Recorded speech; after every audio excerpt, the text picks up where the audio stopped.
أعوذ بالله من الشيطان الرجيم أعوذ بالله من الشيطان الرجيم بسم الله الرحمن الرحيم الحمد لله رب العالمين صلى الله على سيدنا محمد النبي وآله الطاهرين وصحبه أجمعين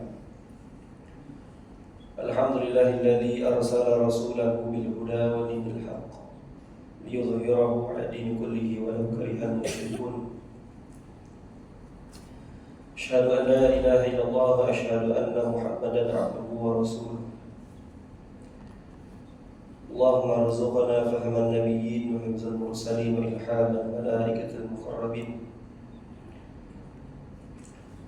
سبحانك لا علم لنا إلا ما علمتنا إنك أنت العليم الحكيم اللهم فقهنا في الدين وعلمنا تأويل واهدنا صراطك المستقيم صراط الذين أنعمت عليهم من النبيين والصديقين والشهداء والصالحين وحسن أولئك رفيقا يا أرحم الراحمين برحمتك يا أرحم الراحمين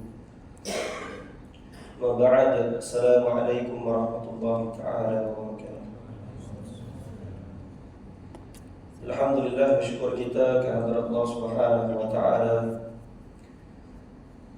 Dengan limpah dan kurnia-Nya Allah Subhanahu wa taala masih lagi memberikan kita sekian banyak peluang, ruang dan masa untuk sama-sama selesai kita mendirikan solat fardu maghrib secara berjamaah dalam keadaan yang sempurna, dalam keadaan yang sehat walafiat. Dan yang mana ada mungkin Allah uji dengan kurang sehat, sakit dan sebagainya, kita sama-sama minta kepada Allah Subhanahu wa taala dengan asbab solat kita, usaha kita menjaga hubungan kita kepada Allah Subhanahu wa taala. Allah Subhanahu wa taala berikan kita kesembuhan insya-Allah. InsyaAllah tuan-tuan yang dimuliakan Allah Subhanahu wa ta'ala,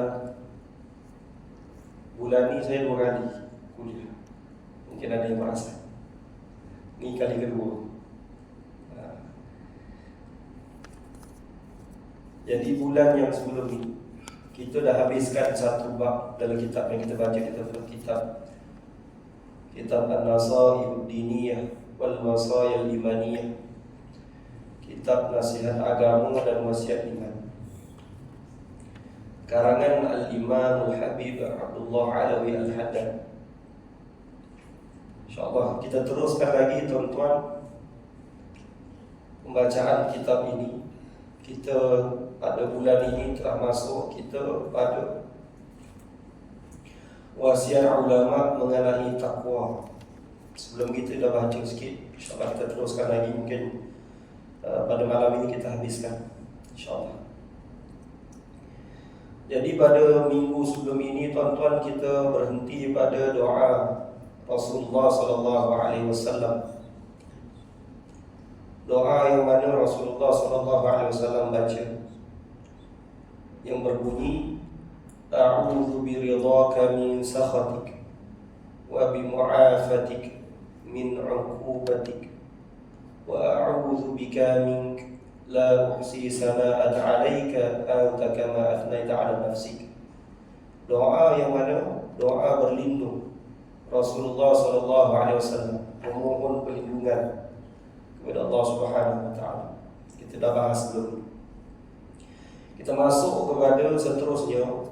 Qala muallif rahimahullah taala, berkata muallif al-musannif, dan seperti mana yang telah difahamkan kepada kami bahawa Allah Subhanahu wa taala telah menciptakan malaikat yang dari sejak diwujudkan hingga ke bila-bila masa pun akan sentiasa berrukuk dan bersujud kepada Allah Subhanahu wa taala, dan akan sentiasa bertasbih dan membesarkan Allah Subhanahu wa taala, dan tidak pernah penat atau lelah, dan mereka tiada mempunyai tugas-tugas yang lain selain itu. Kelak bila tiba hari kiamat nanti, maka para malaikat itu akan berkata kepada Allah Subhanahu wa taala, Subhanaka wa lakal hamdu ma arafnaka haqqa ma'rifatik wa la abadnaka haqqa ibadatik. Yang bermaksud, Maha suci Engkau wahai Tuhan, wahai Allah, bagimu segala pujian, kami tiada mengenalmu sesungguh pengenalan, kami tiada beribadat kepadamu sesungguh ibadat. Baik, insyaAllah kita habiskan yang ini. Maka kata muallif, dan seperti mana yang telah difahamkan kepada kami, maknanya dengan ilmu, difahamkan dengan ilmu. Faham ni darajat dia tinggi daripada ilmu, tuan-tuan. Darajat dia ilmu, kemudian atas lagi fahim, atas fahim baru ma'rifah. Ma'rifah ni mengenal betul-betul hakikat. Kita ni mengenal kita dengan mengenal kita bagi, kita kata mudah, mengenal bagi kita ni mengenal usuluddin. Mengenal Allah dengan usul, ada dalil Allah ciptakan alam, kita yakin Allah itu wujud sebab Allah cipta alam. Itu kita.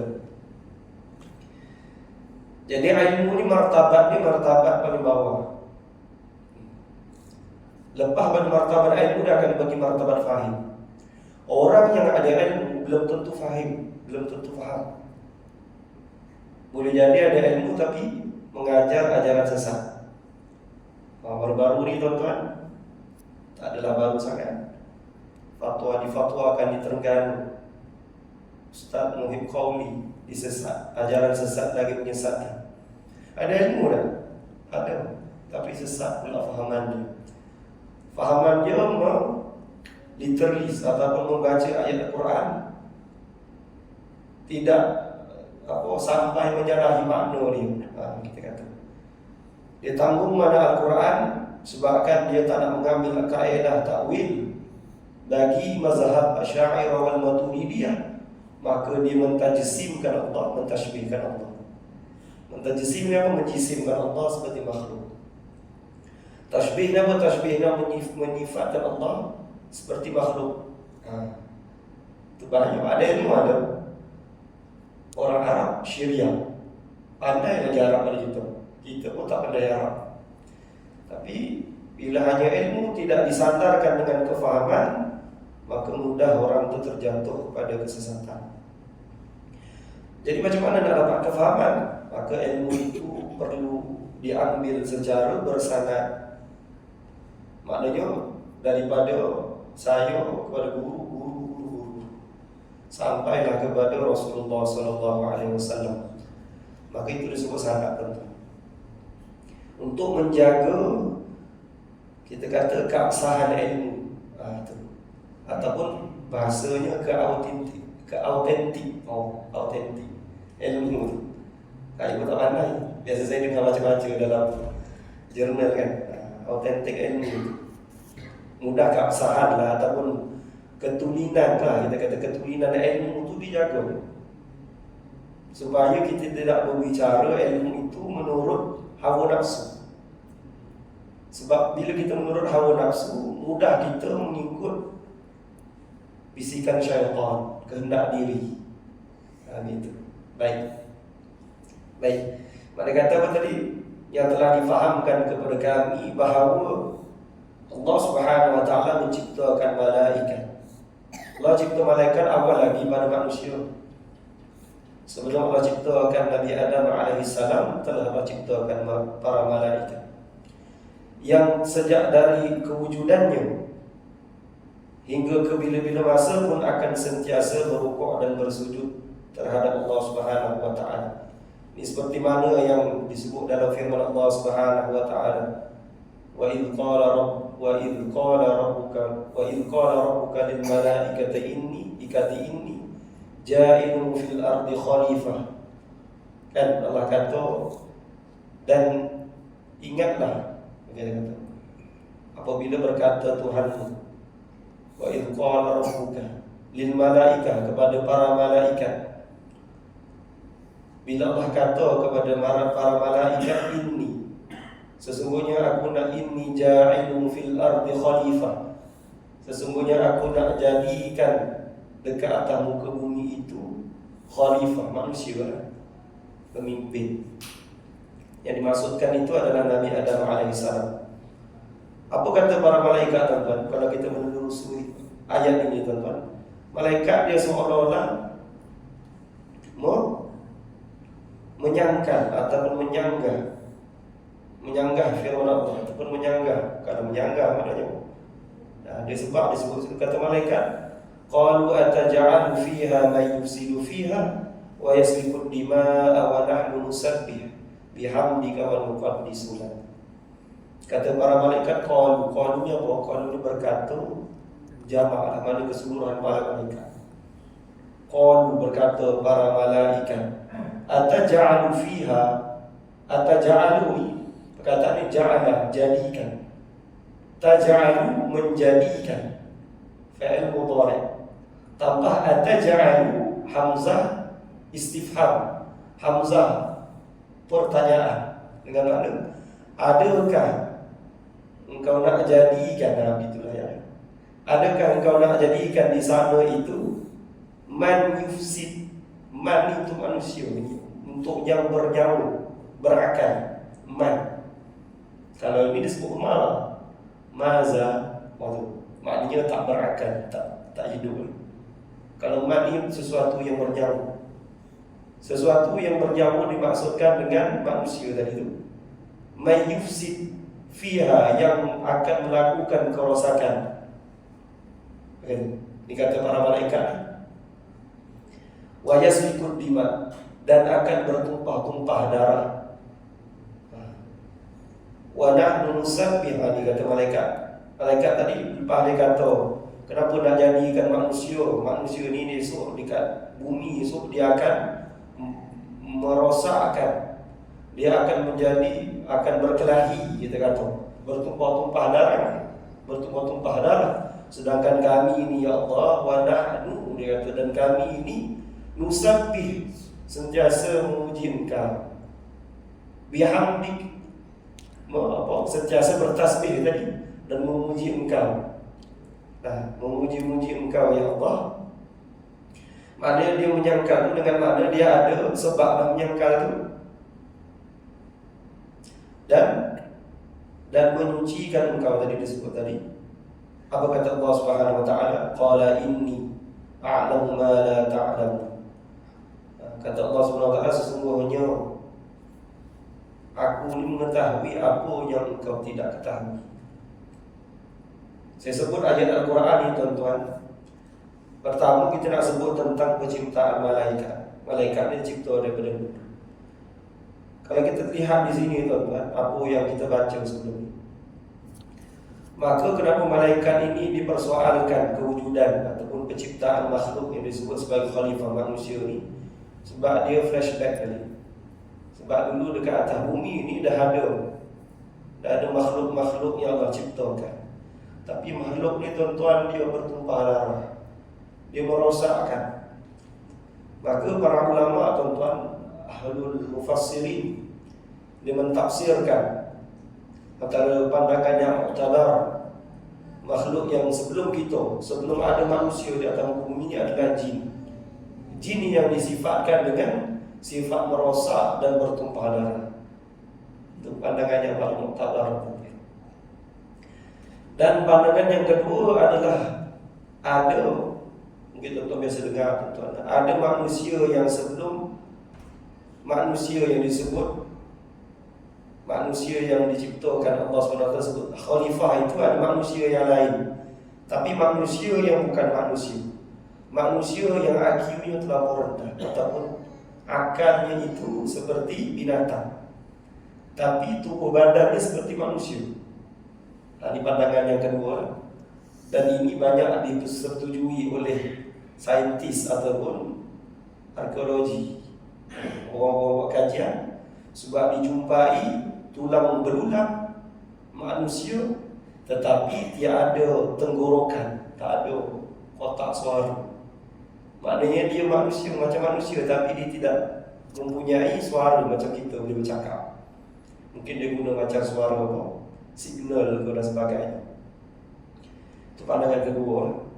Sebab tu ada satu prof tu yang kontroversi tu kan. Kita ambil yang tak kontroversi lah. Dia kata manusia ni ada disebut homo sapien. Kita homo sapien lah, ada saintifiknya. Ada satu lagi manusia yang tak seperti manusia kita ni, disebut homo erectus. Dia macam kita, ada tubuh, jasad dan sebagainya, tapi dia tidaklah mempunyai yang diberikan kepada Nabi Adam alaihissalam. Jadi bila dilihat dalam sejarah tu tuan-tuan, kalau manusia itu hidup lebih daripada 200,000 tahun, klasifikasinya adalah homo erectus. Mungkin boleh cerita 40,000 tahun, bermula daripada tamadun Mesopotamia tu, barulah itulah tamadun selepas daripada Nabi Adam alaihissalam sampai kita. Sebab tu ada kajian disebut daripada zaman Nabi Adam alaihissalam sampailah kita, tak lebih 20,000 tahun pun. Okay. Daripada zaman Nabi Adam sampai Nabi Idris itu lama, lebih kurang 1,000 lebih tahun. Lepas tu Nabi dah sampai ke kita. Itu saintifiknya bolehlah kita ambil sedikit, tuan-tuan, mungkin jadikan ilmu untuk kita. Jadi itu kata para malaikat, dia kata. Sebab tu disebut sini, yang dari sejak diwujudkan hingga ke bila-bila masa pun para malaikat ni, tuan-tuan, akan sentiasa berrukuk dan bersujud kepada Allah Subhanahu Wa Taala. Itu memang sifat dia, sifat para malaikat. Dia tak akan buat benda lain, tuan-tuan, dan akan sentiasa bertasbih tadi, bertasbih, bertahmid dan membesarkan Allah Subhanahu Wa Taala. Tidak pernah ia lelah ataupun penat. Sifat malaikat ni, tuan-tuan, dia macam diinstalkan. Gitulah kita kata. Kalau dia diarahkan untuk menanggung arash, daripada sejak kewujudan arash ni ada wujud dia, tapi dia bersifat dengan sifat tidak binasa, tapi dengan makna zamani. Kita ni fana, tuan-tuan. Kita binasa, kita, tapi lawan kepada fana itu baqa, kekal. Kekal bagi Allah Subhanahu Wa Taala itu tidaklah seperti mana kekalnya arash. Arash ni dia kekal, baqa zamani, bukan baqa hakiki. Kalau ngaji sifat hukum belajar kan, zamani ini dengan kehendak iradah Allah Subhanahu Wa Taala. Itu. Jadi ada malaikat itu dia tanggung arash kerja dia. Ada para malaikat kerja dia mengira daun-daun yang gugur di atas muka bumi. Kita bilang malaikat, kita selalu ajar anak kita, tuan-tuan, bilang malaikat yang duduk, yang cukuplah berapa yang bilang daripada apa Jibril sampailah ke akhir tu, kan? Malaikat dan sebagainya itu. Itu memang kerja malaikat, tuan-tuan. Tiada mempunyai tugas-tugas yang lain selain itu. Kalau satu tugas itu, tugas ini itu je. Bapa menyampaikan rezeki, meniup saka kala, kerja malaikat. Mencabut nyawa, kerja dia cabut nyawa lah. Kita tidak, tuan. Wazifah kita macam-macam, kan? Sebab tu kita sebut khalifah. Kerja kita ibadah. Kerja kita bukan bersambil kita ibadah, kena pula kita cari makan, minum, jaga keluarga, jaga diri kita. Penuh pula dengan pancaroba dunia. Kadang-kadang jatuh kepada lembah kemaksiatan, diberi hidayah, keluar balik daripada kemaksiatan, mencari hidayah, mencari petunjuk. Dalam pada mencari petunjuk, jatuh lagi. Kerja, tetap kerja. Itu sifat bagi manusia. Unik yang Allah ciptakan manusia. Kelak bila tiba hari kiamat nanti, maka malaikat itu akan berkata kepada Allah Subhanahu Wa Taala. Ini kita kata apa, tuan-tuan? Kita kata apa istilahnya? Kita kata malaikat ni dia ada hujah di sisi Tuhan. Kata para malaikat, Subhanaka, Maha suci Engkau ya Allah, wahai Tuhan. Walakal hamdu, bagimu segala kepujian, walaka dan kepadamu, dan bagimu, walakal hamdu dan bagimu segala kepujian, ma'arafnaka haqqa ma'rifatik, kami tiada mengenalmu sesungguh pengenalan. Kata malaikat, tidak, dia itu kenal lebih daripada Allah, dah bagi dia kenal begitulah sifat dia. Dan tidak ia berkurang mengenal Allah. Kalau Allah dah kata setakat itulah dia kenal Allah. Bagi kita ni tuan-tuan, bukanlah out of limits, tapi kita ni tak ada ukuran mengenal Allah. Beza kita tuan-tuan. Tuan-tuan mungkin lebih lagi mengenal Allah daripada saya. Dengan ilmu, dengan kefahaman. Mungkin ada di sini dah sampai kepada ma'rifah, ahlul ma'rifah, ahlul ulul albab. Ada orang dah sampai albab. Mungkin hatinya dah sampai pada hati fuad. Beza kan?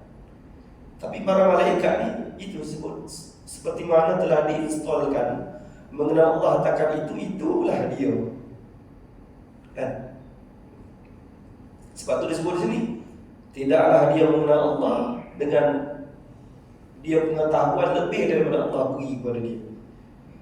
Dan wala abadanaka haqqa ibadatik, dan kami tiada beribadat kepadamu sesungguh ibadat. Maknanya apa? Ibadat segala mana yang Allah telah tetapkan kepada dia.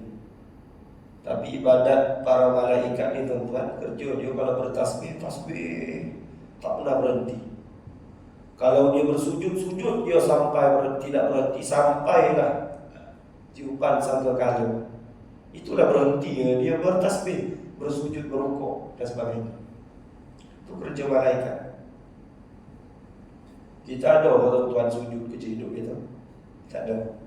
Tak kerja kita. Tapi zaman-zaman dulu, saya cerita sebab saya banyak dengar daripada guru kami. Ada wali-wali Allah Subhanahu Wa Taala yang dianugerahkan untuk dia. Mungkin ada orang dia buat benda macam kelakar, ataupun dia mertikaikan sampai dia buat bahan jenaka. Kadang-kadang ada orang dia buat ni kan. Ada orang tuan-tuan dikurniakan boleh dia rukuk sujud dalam waktunya lebih daripada manusia dia sujud. Tapi kalau dipandang daripada sudut syariat tuan-tuan, menyalahi lah. Sebab tinggal pula waktu solat dia. Solat 5 kali sehari. Kalau kerja dia sujud je, solat dia tak buat. Aulawiyat dia tinggal, tak boleh lah. Baik. Ni dalil ataupun hujah malaikat kepada Tuhan. Hujah kita apa tuan-tuan? Sedangkan Allah kata dalam Al-Quran, tidaklah aku jadikan jin dan manusia itu melainkan untuk menghambakan diri kepada aku, kata para malaikat, kata Allah Subhanahu Wa Taala. Jadi ibadah kita ni tuan-tuan mudah. Ada ibadah yang wajib memang tak boleh tinggal. Solat tak boleh tinggal solat tuan-tuan. Puasa tak boleh tinggal, kalau tak uzur tak boleh tinggal puasa. Kan tak ada mani, tak ada penghalang tak boleh tinggal. Ibadah yang wajib kan. Ibadah yang wajib itu tuan, kalau sekalipun kita lakukan, tak yakin bahawa kita sempurna ibadah wajib kita. Tak yakin sempurna bagi pahala ibadah wajib kan. Jadi sebab tu ada disebut ibadah yang sunat, ataupun ibadah yang disebut amalan-amalan tahsiniyat, amalan-amalan yang menyempurnakan ibadah wajib. Macam solat qabliyah, ba'diyah kan, boleh dilakukan. Dan ada masa kita ibadah, ada masa kita kerja, kena seimbang. Kalau orang tu boleh beribadah sepanjang masa tuan-tuan, tapi sampai dia mengabaikan tanggungjawab, itu pun berdosa. Dia beribadah sepanjang masa sampai anak bini dia tidak terjaga, dosa. Sebab anak bini itu amanah. Dia beribadah sampai kan tidak menjaga diri, dia pun berdosa, memudaratkan diri. Mudah kata begitu. Kemudian tuan-tuan, setengah ulama berkata bahawasanya firman Allah Subhanahu Wa Taala yang bermaksud bertakwalah kamu kepada Allah dengan sesungguh-sungguh takwa. Di ayat yang dibahaskan sebelum ni, ittaqullaha haqqa tuqatih. Hari ni hari Jumaat, baru tadi khotib baca. Sedar tak kita tuan-tuan? Khotib ingatkan kita Kan orang kata bertakwalah kita, dia kata bukanlah bertakwalah kamu tu maknanya kamu dia terkeluar. Bertakwalah kita kepada Allah dengan sebenar-benar takwa. Dia dah ingatkan kita tadi. Maka dia kata diambil daripada sebahagian setengah para ulama, iaitu ayat ini telah dimansuhkan. Mansuh ni dengan apa? Telah dibatalkan, telah diangkat dengan ayat yang lain yang berbunyi fattaqullaha mastata'tum, bertakwalah kepada Allah sekadar yang termampu olehmu. Apa makna mansuh, tuan-tuan? Mansuh ni adalah hukum kepada nasikh. Nasikh ni makna apa? Ayat yang pertama ittaqullaha haqqa tuqatih tadi itu, ayat itu dinasihkan dengan diangkat hukumnya itu ditimbalkan dengan syariat yang lain. Maknanya bukanlah kita kata mudah kata pertemuan dua dalil dalam Al-Quran mengikut kaedah tafsir, maka kata para ulama itu diambil dengan makna yang kedua ni kalau ikut syarah ni lah. Dengan makna tadi itu, dengan makna ittaqullah tadi itu, bertakwalah kamu sebenar-benar takwa tadi itu, dengan makna bertakwalah kamu kepada Allah sekadar yang termampu. Maknanya hukum tadi mansukhnya adalah bertakwalah kamu kepada Allah. Yang diangkat tadi dengan makna hukum yang diangkat tadi, ayat yang pertama ittaqullah itu diangkat, digantikan dengan bertakwalah kamu kepada Allah dengan ataupun bertakwalah kamu sekadar yang kamu termampu, iaitu daripada surah At-Taghabun ayat 16.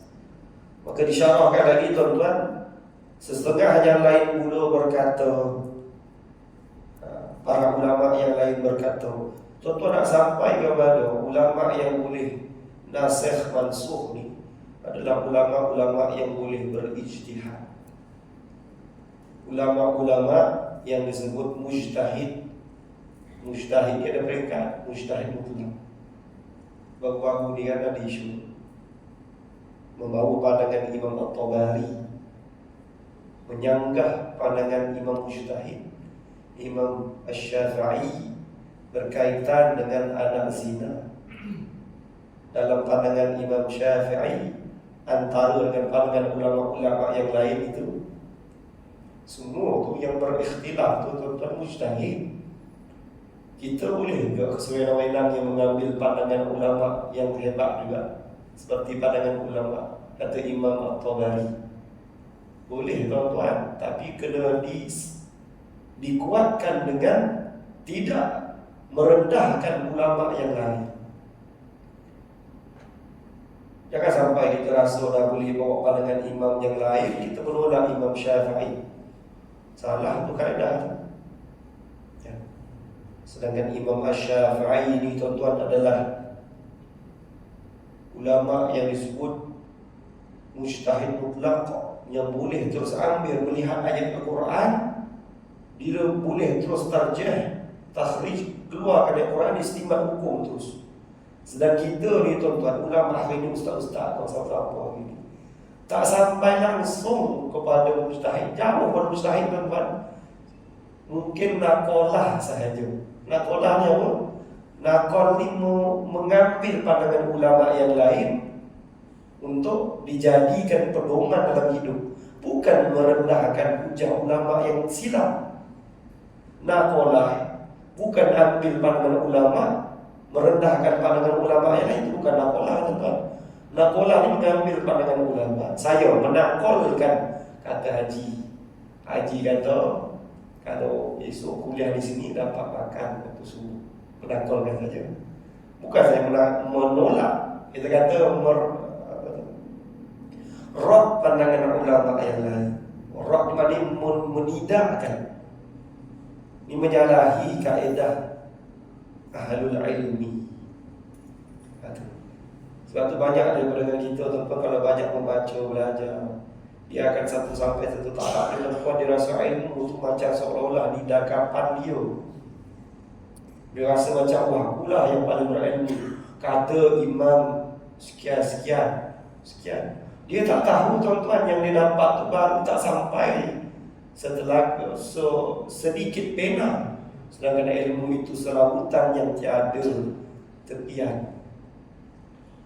1,600 tahun. Tolaklah daripada zaman sebelum, daripada zaman ulama-ulama di kebangkitan ilmu 1,000 tahun. Hari ini orang lantang bersuara tentang satu hukum. Apakah dia tidak berfikir ada ulama yang telah membahaskan 700, 200 tahun lepas? Sebab tu kita kata ilmu kalau tak sampai pada martabat fahim, ini bahaya. Dia akan berkata sewenang-wenang dia. Dia akan meletakkan ta'alluq bagi ilmu itu adalah diri dia sendiri. Dia rasa diri dia bagi ilmu dia, sampai dia menafikan ilmu bagi orang lain. Kan, siapa kita nak menafikan pandangan Imam Syafi'i? Kalau sekalipun kita tidak bersetuju, hendaklah kita berhujah dengan hujah yang ilmiah. Tidak kita menolak, tapi kita memberatkan kita menhujah itu, bukan menolak. Membatalkan hujah ulama itu sangatlah bahaya. Tak kisahlah dia tu PhD dalam takhrij hadis ke, itu baru sedikit daripada ilmu para ulama yang lain. Kata Imam Hanbal, tuan-tuan, yang dimaksudkan dengan ulama yang daripada keturunan Quraisy, daripada keturunan Rasulullah, yang ilmunya itu seluas dunia, itu disebut, kata Imam Hanbal, adalah Imam Syafi'i. Masya Allah, kana wa ma itu. Kita jauh lah tuan-tuan, tak sampai kita pada tahap itu, kan?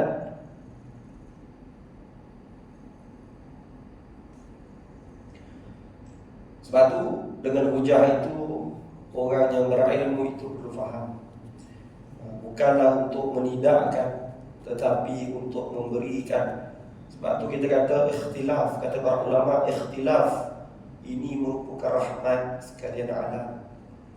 Bukan kita menjadikan perbalahan. Mungkin sedikit selingan saja tuan-tuan. Baik. Maka setengah yang lain pula berkata, para ulama yang kata, ayat yang kedua ini menerangkan maksud ayat yang pertama. Dan bukanlah ia sebagai nasih, bukan ia sebagai pengganti, pembantah tadi, sebagai penerang ataupun dikatakan apa disebut di sini, ayat penerangan, syarah kepada ayat yang pertama. Maka kata muallif, kata Habib, saya berharap mudah-mudahan maksud yang kedua inilah yang betul. Dia kata makna kedua, makna ayat ini merupakan syarah pada ayat yang pertama. Penerangan ayat yang pertama tadi adalah, ataupun disebut bayan, penerangan, bayan. Bayan ayat yang pertama itu adalah betul. Sebab Allah Subhanahu wa ta'ala dan baginya segala puji. Puji dulu Allah Subhanahu wa ta'ala. Tiada memberatkan suatu jiwa melainkan sekadar yang termampu dilakukannya, meskipun jika dia mahu, memang dia berhak dilakukannya, ataupun memang dia berhak memerintahkan apa sahaja yang dikehendakinya. Sebab Allah Subhanahu wa ta'ala berhak untuk melakukan apa sahaja sekehendak kemahuannya di dalam kerajaannya dan kekuasaannya. Akan tetapi dia sentiasa meringankan dan memudahkan.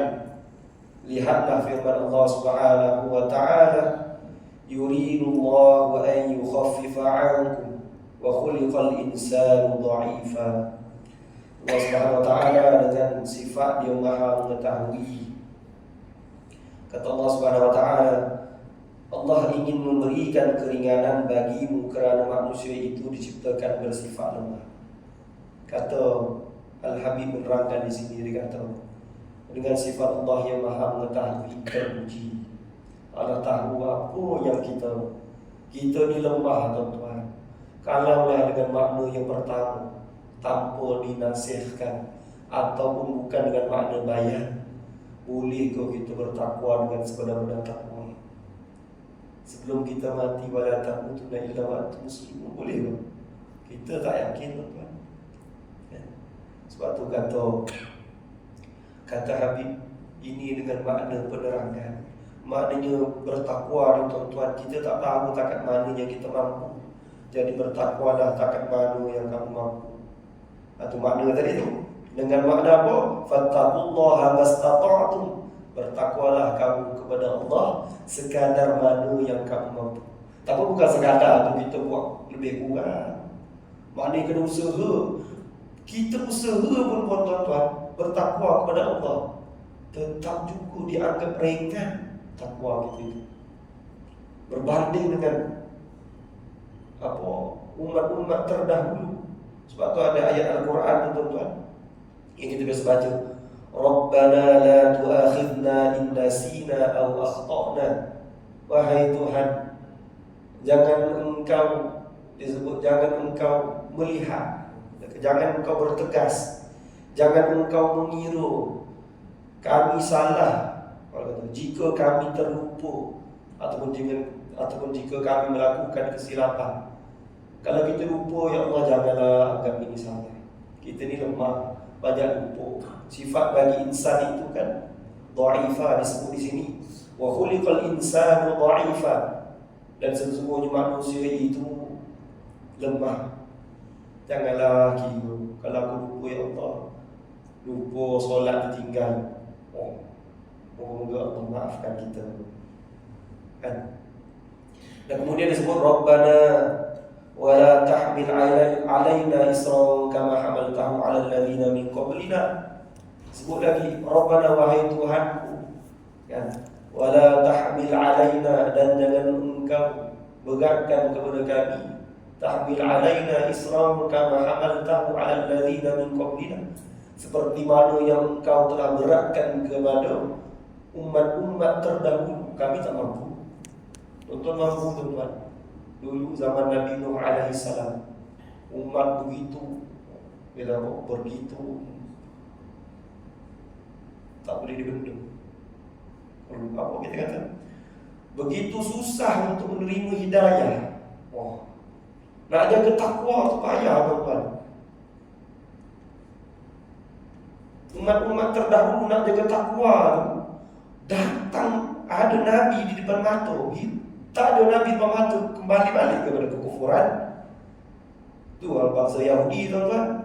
Ada Nabi pun dia acuh tak ada Nabi lagi lah dia berbohong.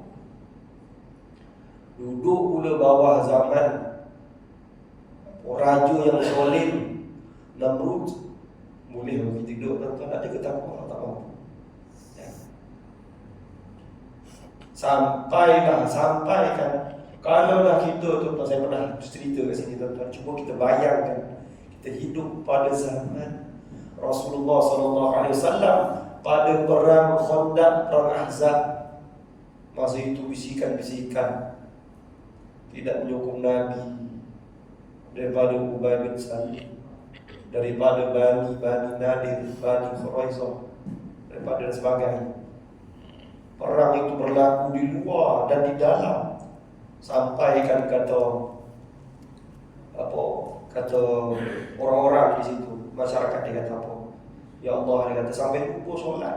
Lepas lupa solat, tinggal solat kan, nak menjaga keamanan. Tak mampu kita kan. Lepas tu kita kena doa, minta kepada Allah Subhanahu Wa Taala, kita ni lemah, selamatkan kita, selamatkan kami. Dan Rabbana wala tahmil Rabbana wala tuhammilna ma la taqata lana bih wa'fu 'anna waghfir lana warhamna anta maulana fansurna 'alal qaumil kafirin.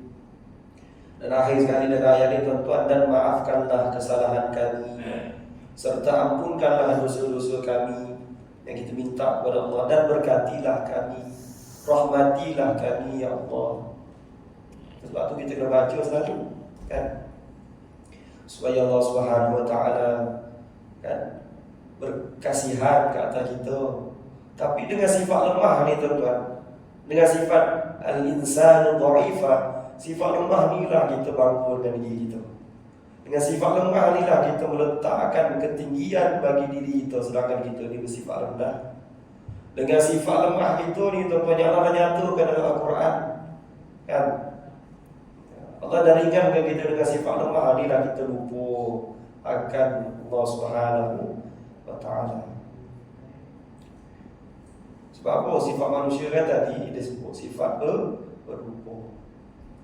Dan sebaik-baik manusia itu adalah kembali kepada Tuhannya. Kembali kepada Tuhannya ada dua makna. Satu, kembali masa dia hidup. Kedua, kembali ketika dia telah pun ditarik nyawa, kan? Nak kembali yang mana tuan-tuan? Kembali saat kita masa hidup itu lebih baik. Memang sebaik-baik dia lah. Dan disebut lagi tuan-tuan, firman Allah Subhanahu wa ta'ala, yuridullahu bikumul yusra wa la yuridu bikumul usra. Allah Subhanahu wa ta'ala mahu memberikan keringanan bagimu, dan tiada sesekali mahu memberikan kesulitan. Surah Al-Baqarah ayat 180. Agak wazan dulu.